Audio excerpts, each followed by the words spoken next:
नमस्कार, मी सुनील माने बागी सोच या आपल्या यूट्यूब चॅनलवर आपलं परत एकदा स्वागत आहे।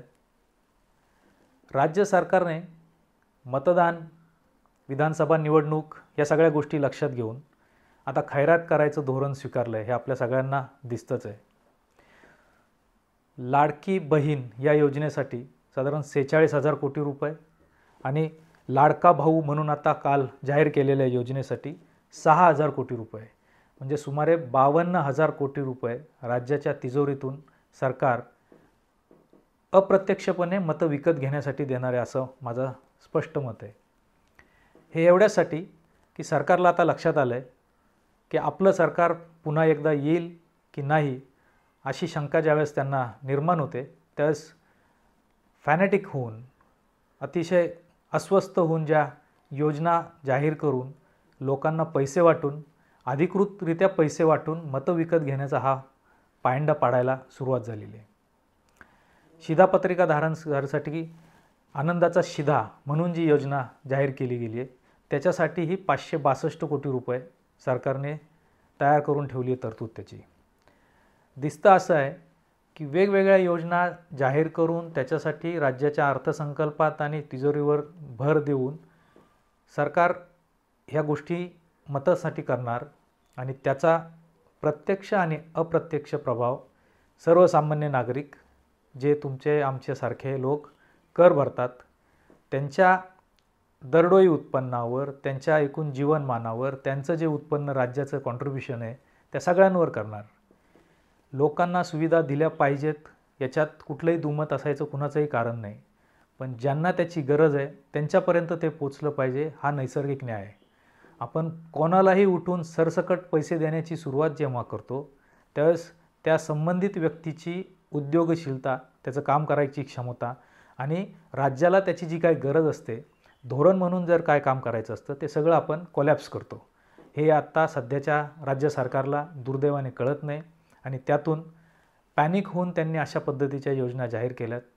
राज्यात या पुढच्या काळात जो आर्थिक डोलारा कोसळायचा जो प्रॉब्लेम सुरू होईल, साधारण लाखभर कोटी रुपयाचं कर्ज महाराष्ट्रावर आत्ताच साधारण 82,000 कोटी रुपयाचं कर्ज आहे, ज्याचं ॲडिशनल वाढवायला लागणार आहे। म्हणजे हे आत्ताच्या कर्जाच्या नंतर म्हणजे 3-1 लाख कोटी रुपये कर्ज आपलं असणार आहे। हे लक्षात घेता आपण शांत डोक्याने भविष्य विचारात घेऊन राज्य सरकार, तिथली जनता यांचा सगळा विचार करून योग्य ती पावलं उचलून धोरणं आखली पाहिजेत। पण सरकारला आता लक्षात आलं आहे, लोकसभेत जनतेने त्यांना फार मोठा फटका दिला आहे, विधानसभेतही ते देणार आहे। त्यामुळं राज्याची तिजोरी रिकामी करून मतं विकत घ्या, काहीही करा, हा जो काय प्रघात नवीन पाडला जातो आहे तो राज्यासाठी फार गंभीर आहे, राज्याच्या आर्थिक स्थितीला खाईत लोटणारा आणि दिवाळखोर करणारा आहे। आपण पाहिलं आहे की महिलांना एसटीचा प्रवास 50% आणि ज्येष्ठ नागरिकांना 100% मोफत प्रवास दिला जातो। अनेक गावांमध्ये, अनेक ठिकाणी आता असं समस्या आहे की पुरुष घरात बसतात आणि या मोफत प्रवासामुळे महिलांना कामांना जुंपतात। काम होतात नाही होत हा सगळा वेगळा विषय आहे, पण यातून होतं आहे काय, लोकांना काम करण्याची सवय कमी होती आहे, एस टीसारखं महामंडळ आणखी तोट्यात जातं आहे आणि आपण आपलं धोरण चुकलं आहे हे कधी मान्य करत नाही, कारण आपण आता ते लोकांचा अनुनय करणारं धोरण स्वीकारलं आहे। राज्याचा एकूण जर विचार करायचा असेल, युवकांना सशक्त करायचं असेल तर त्यांना नोकऱ्या देणं, संधी निर्माण करणं, त्या दृष्टीने सगळ्या धोरणांचा, पॉलिसीचा विचार करणं ही गोष्ट महत्त्वाची आहे। रेवडी वाटायची नाही असं पंतप्रधान स्वतः म्हणतात आणि त्यांच्या नियंत्रणाखालच्या पक्षांनी रेवड्यांशिवाय दुसरं काहीच केलं नाही असं दुर्दैवाने आज म्हणायला लागतं। राज्यासाठी हे खूप घातक धोरण आहे, पुढच्या काळात त्याचा खूप गंभीर परिणाम राज्याला भोगायला लागणार आहे।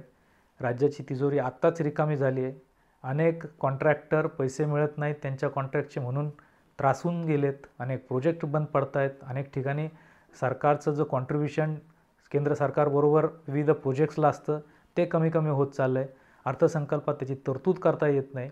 अशी स्थिती असताना केवळ निवडणुका लक्षात घेऊन सध्याच्या राज्य सरकारने, शिंदे, फडणवीस आणि अजित पवार यांच्या सरकारने हे जे काही धोरण अनुकरलं आहे ते खूप घातक आहे। मला असं वाटतं महाराष्ट्रातल्या सुज्ञ जनतेने याचा विचार केला पाहिजे, जमेल तिथं विरोध केला पाहिजे, चर्चा केली पाहिजे आणि सरकारला ठासून सांगितलं पाहिजे की धोरण चुकतं आहे. आपल्या प्रतिक्रिया नक्की कळवा. वेगवेगळे विषय घेऊन आपण अशा चर्चा करतच असतो. आपलं सुनील माने बागी सोचवर अशा प्रतिक्रियांचं नक्की स्वागत असेल. नमस्कार.